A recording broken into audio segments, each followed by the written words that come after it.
Are you looking for a way to amplify student voice in your classroom? Well, these podcasting stations are an easy, cost-effective solution to bringing podcasts into every classroom in school. And I'm going to show you how to do it. So this is a Behringer podcast studio bundle. Comes with a mixer, headphones, microphone. This mixer actually runs out into USB into a computer.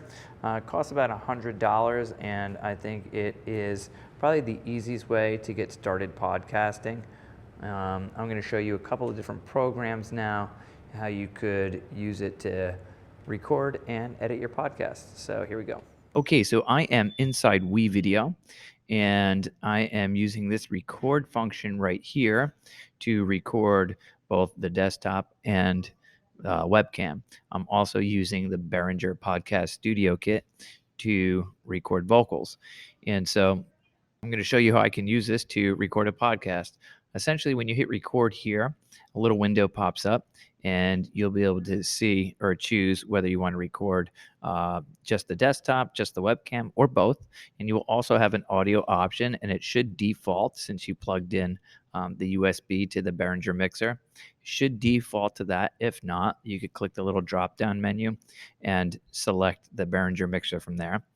And then you're all set up. You're ready to record. So students could record their podcast. And when they're done, they click this finish button.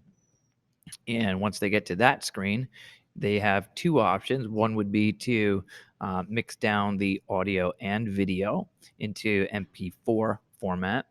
Or the second choice is to export audio only, which would export into MP3 format.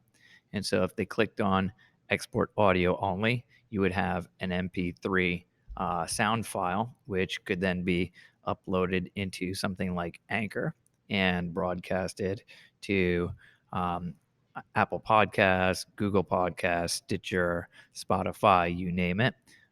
Or you could just put it in a Google Drive or into Google Classroom and submit it that way. And the teacher then has an audio file, a podcast that they could listen to on the way home. Also, bonus, if you have it in Google Drive, you could make that file available offline so you're not using your data on the way home. So that's how you use WeVideo to record a podcast. Pretty sweet.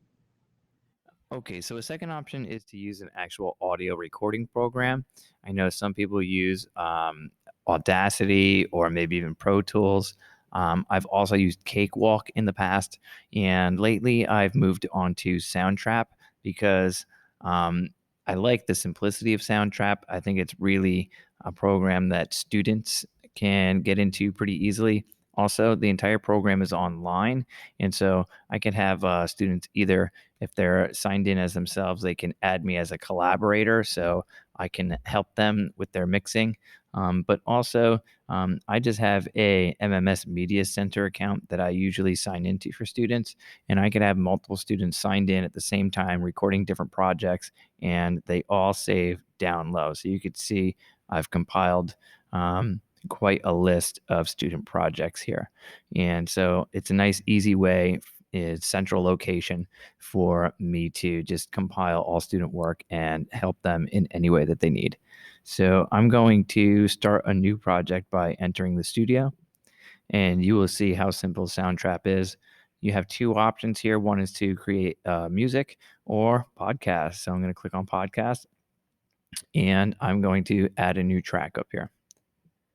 Obviously, it's a microphone. Now, here's where you don't have to do this, but I like to turn off any sort of effects that are already preloaded and then mix my effects later, EQ and stuff, if I feel the need to. But if I go into effects here, I like to record without effects. So any preloaded effects, I'm just going to turn off for now, just so I can hear what it sounds like nice and clean. So when I play back and I listen back, I know I'm getting just clean audio levels without any effects on them. And that's pretty much it. I'm ready to record now. All I have to do is press start recording, and I will record my track. And afterwards, I can go in and do any sort of audio editing that I need to do. And once it's done, I hit save. And then this little download arrow, it takes some time to mix down, probably a few minutes. Once that download arrow is ready, I click download, and I have an MP3 file that is ready to go and be uploaded to whatever podcasting site that I'm uploading my podcast to. And that's really it as far as using Soundtrap to record podcasts. Pretty simple and my go-to.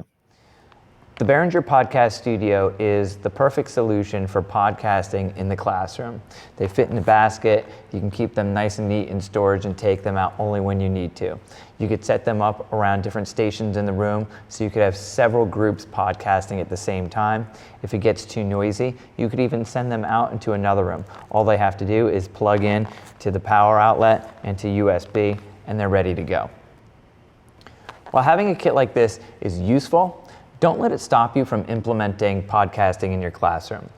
You could use a built-in microphone on your computer in either of the programs that I've showed you or others out there. The bottom line is that podcasting is a great way to amplify student voice in the classroom and another way for teachers to differentiate instruction. I really hope you consider using podcasting in your classroom.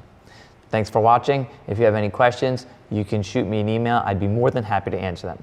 Now, back to casting.